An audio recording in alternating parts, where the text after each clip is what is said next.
台积电资深的前副总经理罗维仁，敢若是讲提走到台积电先进制程相关的资料，然后跳去英特尔。台积电已经提出告诉。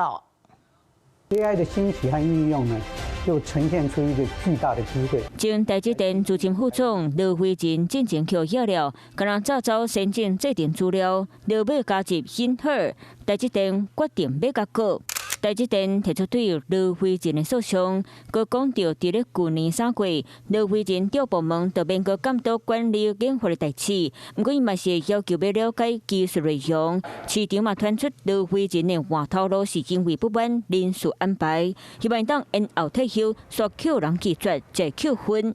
黑白分明，也是泾渭分明，这一条界限不要跨过去。这是职业道德。这一次的个案上面，就考验看看这个台湾在制裁权的跨国处理。起来的话是有计划的，等于是偷了台湾的技术啊。这里面来讲，它会不会是美国政府的埋了一颗棋子？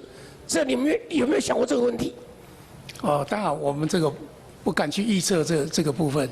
配合那个高检署的调查，我来提供相关的资料。经济部大兴会全力配合，只不过英特尔自头到尾无公开证实罗维仁的职务，各界主管网络嘛无伊的资料，罗维仁敢会当个继续做呢？当初梁孟松他不一定要给一个很大的抬头。梁孟松在50的地位，以罗维仁在50的地位，应该是不受到重用的。专家认为，就算老将改道，行技术互国人知，不过讲实在话，何国新选地位无遐简单的摇落，想要甲台积电竞争，对其来讲，这件代志拢要阁上过头早。